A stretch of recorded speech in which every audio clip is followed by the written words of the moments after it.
Scorn is a game designed to frighten you. It depicts a biomechanical nightmare, a fever dream where everything you see is a shocking amalgamation of metal and meat. Yet under the foreboding surface, the World of Scorn is a masterpiece of haunting and poignant world-building, bringing to life a fascinating ecosystem of flesh and decay.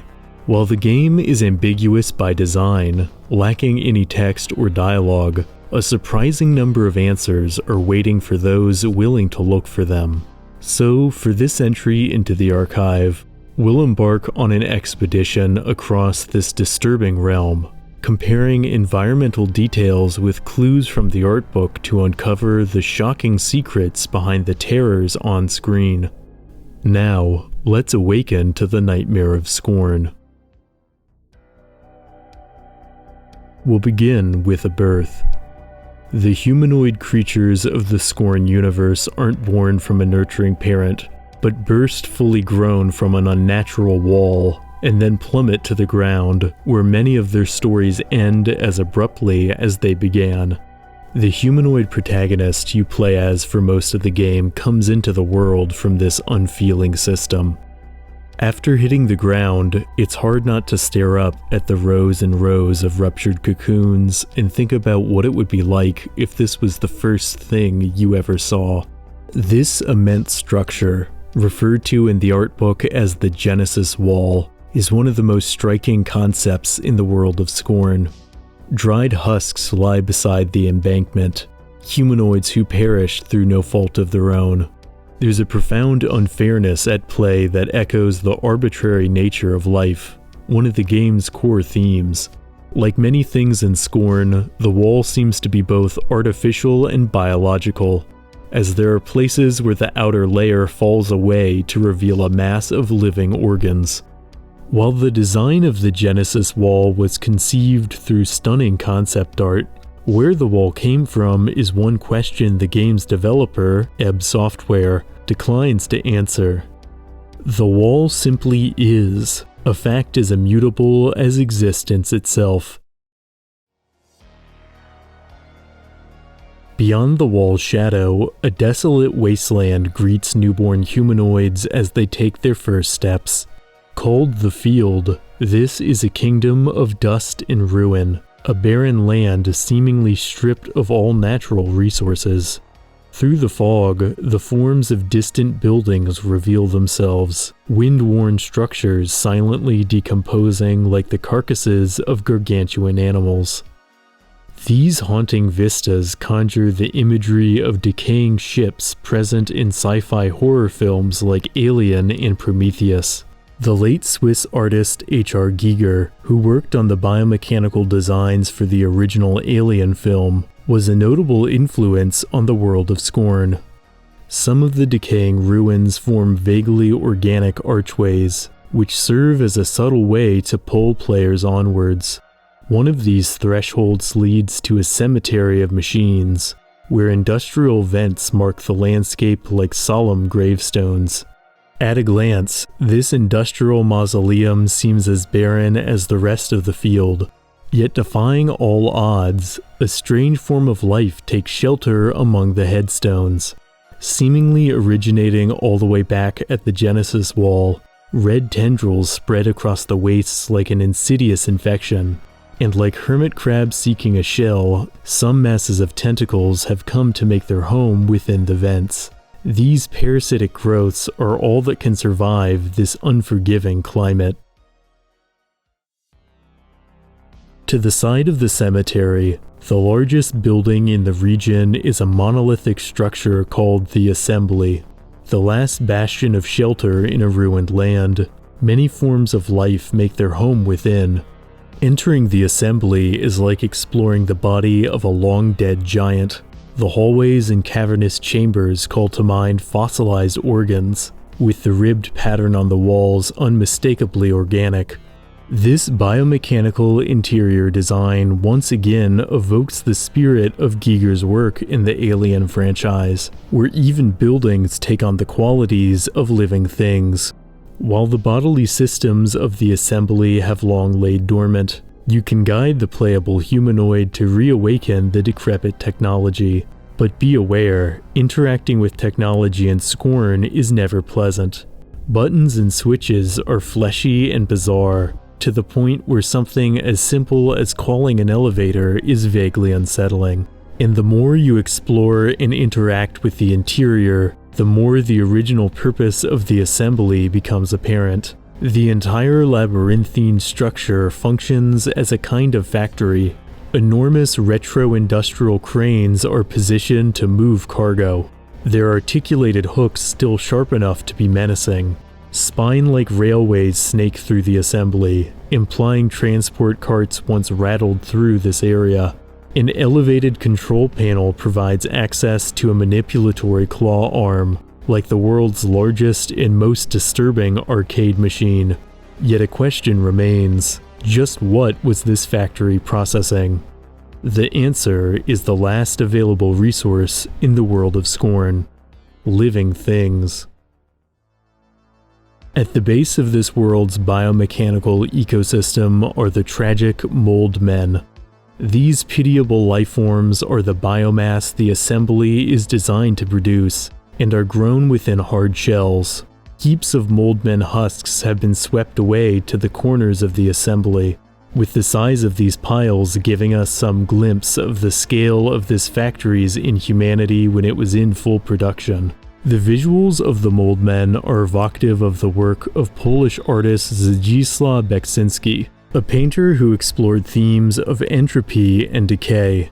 Beksinski's art was a key influence on the look of the game, with its emphasis on somber visions of dried, calcified husks. The imagery of a mold man sitting in a transport chair with their limbs extending out from the shell also calls to mind the famous Giger portrait of the space jockey.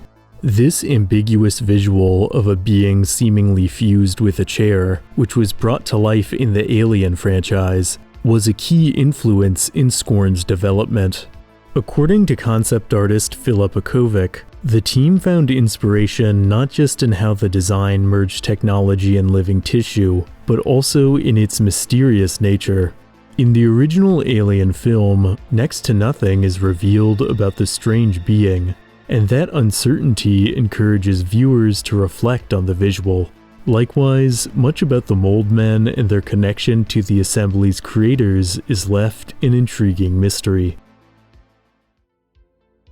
Deeper within the assembly, monolithic towers of tissue grow in temperature-controlled, greenhouse-like chambers. Like so many things in Scorn, the purpose of these looming structures is left ambiguous, with the mystery gnawing at the back of the player's mind as they walk in their shadow.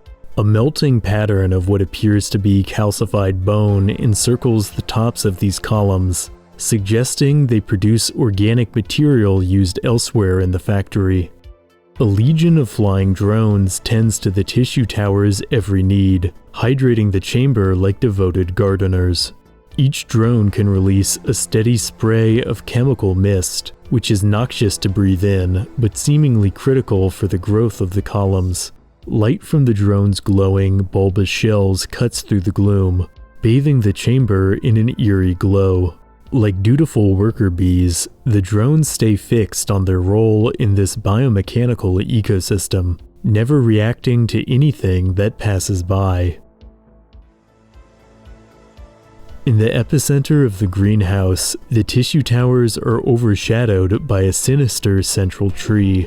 This massive organism is far larger than anything else in the region, and appears to be the parent of the unsettling forest that grows around it. A unique type of carrier drone tends to this Goliath, taking vials of the fertilizing chemical and plugging them directly into the tree. Yet these chemicals aren't the only fuel source in the assembly. Even deeper within the facility, a strange structure with branching pods seems to supply energy. Activating this device will cause the pods to open in petal-like arrangements, revealing humanoids kept in suspended animation inside. These humanoids are closer to the player's character than the mold men, and call to mind the living batteries seen in the dystopian future of films like The Matrix. The more you explore the lower levels of the assembly, the more the interiors become increasingly organ-like. Extendable bridges link up sections like valves in a heart. Tubes twist through the region like veins, and some literally seem to be veins. A corrosive substance analogous to stomach acid clears up obstructions. Interacting with these systems requires the continued use of technology.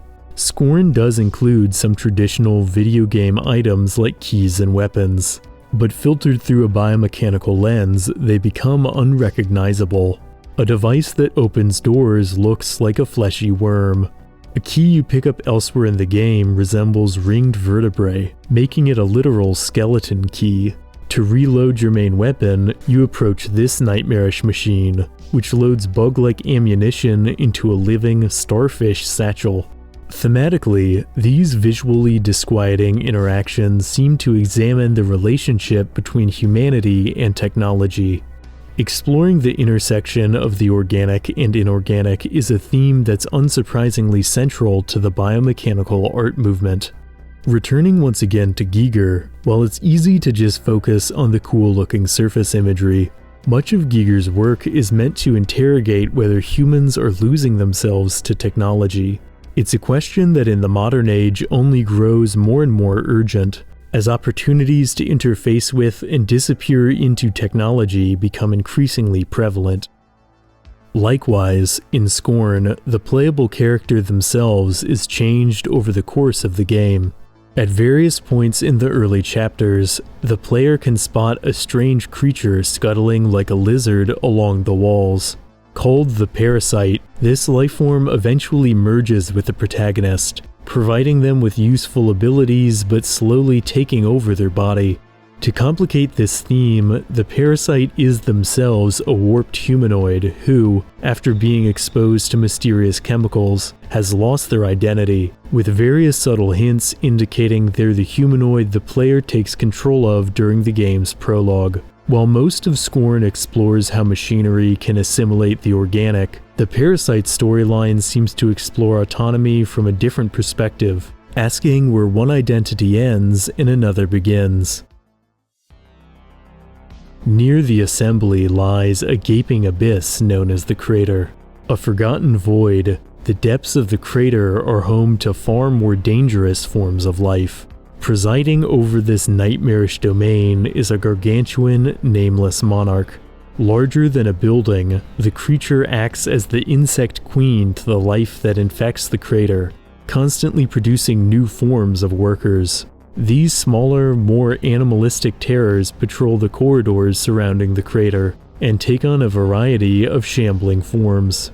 According to game director Ludimir Peklar, these beings are made from the same genetic material, but undergo rapid evolutionary changes, resulting in distorted monstrosities with occasionally recognizable animal features.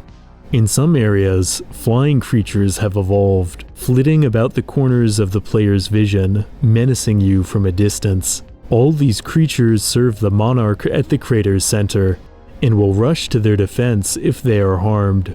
And most every member of the brood is dangerous, with the largest creatures worth avoiding at all costs.